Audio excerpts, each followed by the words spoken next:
Shalom. Shalom, selamat pagi anak-anak.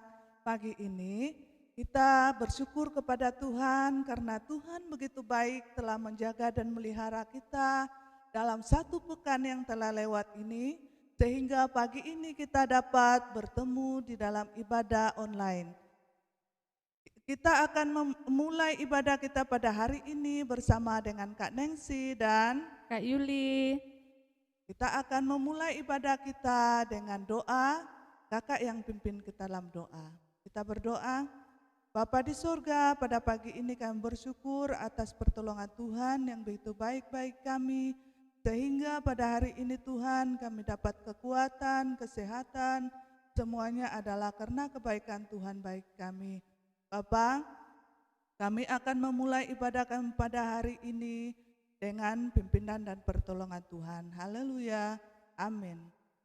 Baik adik-adik yang di rumah, kita memuji Tuhan dengan satu pujian, mana-mana Tuhan panggil.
Adik-adik yang ada di rumah, sebelum kita mendengarkan cerita Alkitab, kita menyanyi satu kor.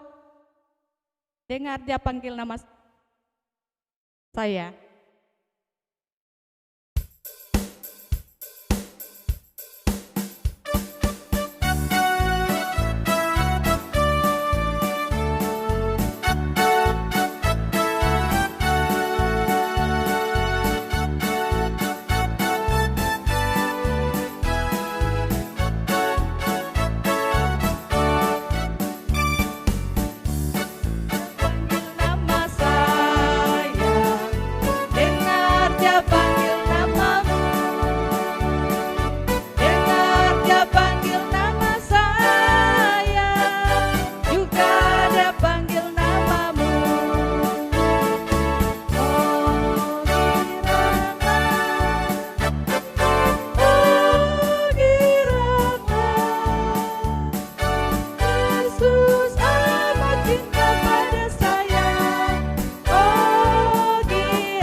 Sekarang kita akan mendengarkan cerita firman Tuhan yang dipimpin oleh Kak Lucy. Halo adik-adik, shalom. Wah adik-adik semangat semua nih ya. Nah, ini saatnya kita mau mendengarkan cerita Alkitab. Kakak Lucy mau bawa kita untuk mendengarkan cerita Alkitab pada hari ini. Namun sebelumnya, adik-adik, mari kita berdoa terlebih dahulu ya. Kita kunci tangan, tutup mata, dan tunduk kepala. Kakak pimpin kita dalam doa. Bapa kami dalam kerajaan sorga, pada saat ini Bapa kami mau mendengarkan cerita Alkitab. Kiranya Tuhan menyertai kami, buatlah kami menjadi anak-anak yang manis, yang duduk dengan tenang untuk mendengarkan cerita Alkitab. Ini doa kami Bapa, kami serahkan waktu cerita Alkitab ini ke dalam tangan Tuhan, hanya dalam nama Tuhan Yesus, haleluya, amin. Nah, adik-adik sekalian, pada hari ini kira-kira minggu ini kita mau cerita Alkitab apa ya? Marilah kita perhatikan dulu cuplikan selanjutnya ini.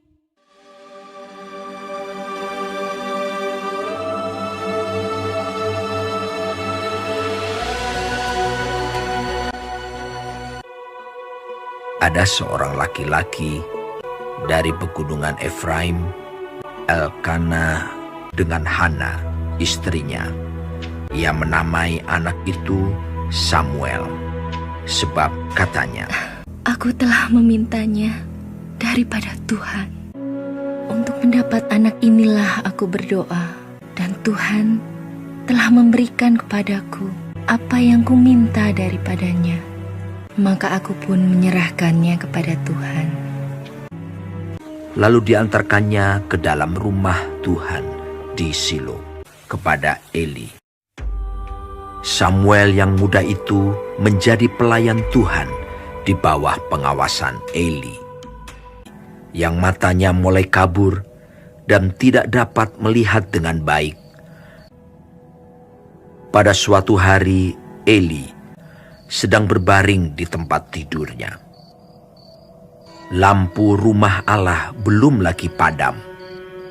Samuel telah tidur di dalam bait suci Tuhan, tempat tabut Allah.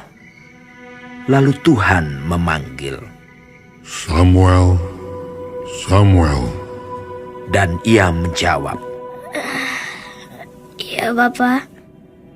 Lalu berlarilah ia kepada Eli, serta katanya, "Ya Bapa, bukankah Bapa memanggil aku?" Tetapi Eli berkata, "Aku tidak memanggil. Tidurlah kembali." Lalu pergilah ia tidur.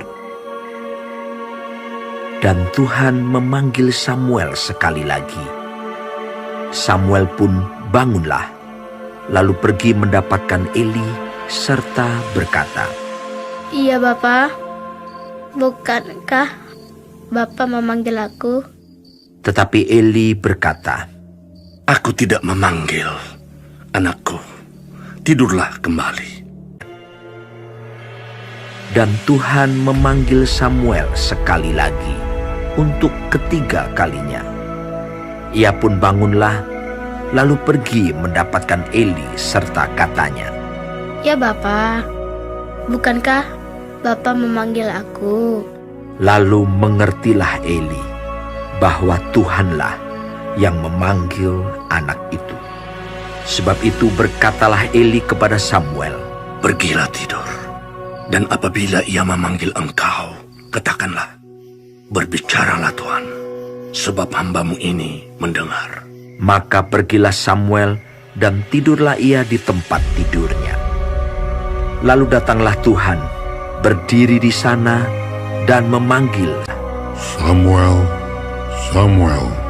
Dan Samuel menjawab, "Berbicaralah, sebab hamba-Mu ini mendengar." Lalu berfirmanlah Tuhan kepada Samuel. Samuel tidur sampai pagi. Kemudian dibukanya pintu rumah Tuhan. Tetapi Eli memanggil Samuel, katanya, "Samuel, anakku, apakah yang disampaikannya kepadamu? Janganlah kau sembunyikan kepadaku." Lalu Samuel memberitahukan semuanya itu kepadanya dengan tidak menyembunyikan sesuatu pun. Kemudian Eli berkata, Dia Tuhan, biarlah diperbuatnya apa yang dipandangnya baik. dan tidak ada satupun dari firman-Nya itu yang dibiarkannya gugur. Dan Samuel makin besar dan Tuhan menyertai dia. Kepada Samuel telah dipercayakan jabatan Nabi Tuhan. Nah, adik-adik, kita sudah melihat kan, kita sudah menonton bersama-sama cuplikan tentang siapa? Tentang Samuel dipanggil oleh Allah. Nah, adik-adik, dari cerita Samuel ini, kakak mau kita bersama-sama belajar tentang kehidupan Samuel. Dia dipanggil Allah untuk menjadi pelayannya. Baiklah adik-adik, apa yang kita pelajari dari Samuel ya? Yang pertama, Samuel itu adalah seseorang yang penurut. Ya, Samuel adalah seseorang yang penurut. Dia menuruti segala perintah Allah. Untuk itu, dia mau untuk dijadikan hamba Allah atau menjadi pelayan di bait Allah untuk membantu pelayan atau pelayanan Nabi Elia pada saat itu.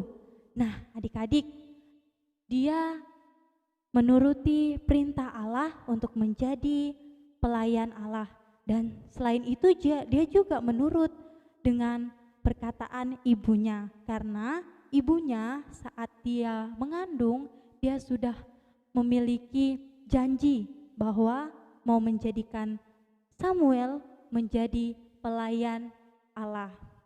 Lalu yang kedua apa ya adik-adik yang kita pelajari dari cuplikan tadi? Yang kedua adalah Samuel adalah orang yang rajin. Nah, adik-adik, Samuel ini adalah orang yang rajin. Dia rajin untuk melayani di bait Allah. Dia tidak bersungut-sungut dalam melakukan segala pelayanan yang diperintahkan kepada dia. Dia membuat segala sesuatu atau melakukan semuanya dengan sukacita dan dengan kerendahan hati. Nah, adik-adik, aplikasinya atau yang harus kita pelajari dari Samuel ini yaitu kita sebagai anak-anak sekolah minggu, kita harus menjadi anak yang dengar-dengaran seperti Samuel. Dia mendengarkan segala perintah Allah. Kita juga seperti itu adik-adik. Kita harus mendengarkan perintah Allah melalui firman Tuhan yang kita baca atau cerita Alkitab yang kita dengar. Kita harus menuruti segala perkataan Allah dalam kehidupan kita. Lalu selain itu kita juga harus menuruti segala perkataan atau perintah orang tua kita. Kita tidak boleh membangkang, kita tidak boleh menolak, atau kita tidak boleh menolak segala sesuatu yang baik bagi kita yang dikatakan oleh orang tua kita. Kita harus menurut apa kata orang tua. Kita harus menjadi anak yang dengar-dengaran perintah orang tua. Selain itu juga, kita juga harus menjadi anak yang pintar di sekolah. Kita harus mendengarkan apa yang dikatakan guru-guru, apa yang guru-guru suruh kita buat, kita harus mendengarkan dan kita harus melakukan. Tidak boleh bersungut-sungut. Bersungut-sungut itu seperti, saya tidak mau, atau menolak segala sesuatu yang diperintahkan. Itu tidak boleh. Jadi saat kita di sekolah, kita harus mendengarkan segala sesuatu yang diperintahkan guru yang baik untuk kita. Jadi selain itu kita juga belajar dari Samuel, kita menjadi orang yang rajin. Nah, adik-adik, siapa di sini yang rajin? Kalau ada yang rajin, berarti sama seperti Samuel. Dia melakukan segala sesuatu dengan sukacita, dengan kerendahan hati. Saat orang tua kita atau orang lain meminta tolong kepada kita, kita harus menolong mereka dan kita harus membantu mereka melakukan apa yang mereka minta kita untuk kita tolong. Oleh karena itu kita harus rajin. Selain itu kita juga harus rajin belajar, kita harus rajin berdoa, kita juga harus rajin membaca cerita Alkitab, kita harus rajin untuk terus membantu orang tua kita. Nah, adik-adik, inilah yang harus kita pelajari dari Samuel. Kita harus menjadi orang yang penurut dan kita harus menjadi anak-anak yang rajin. Jadi, adik-adik mulai sekarang harus menjadi anak yang dengar-dengaran, yang menurut segala perkataan Allah, perkataan orang tua, bahkan perkataan guru-guru di sekolah atau perkataan kakak-kakaknya. Dan kita juga harus menjadi anak yang rajin, rajin membantu orang tua, rajin menolong orang, bahkan rajin membaca firman Tuhan dan rajin berdoa. Demikian cerita firman Tuhan kita pada hari ini. Mari kita semua berdoa. Bapa kami dalam kerajaan sorga, terima kasih Bapa buat penyertaan-Mu. Kami sudah mendengarkan, bahkan kami sudah melihat cuplikan singkat tentang Samuel. Bapa, biarlah kami menjadi anak-anak sekolah minggu yang memiliki karakter seperti Samuel, menjadi anak yang penurut, bahkan menjadi anak yang rajin ya Bapa. Ini doa kami serahkan semuanya ke dalam tangan Tuhan. Dalam nama Tuhan Yesus, haleluya, amin. Baiklah adik-adik, demikian cerita kita. Sampai jumpa minggu depan. Shalom.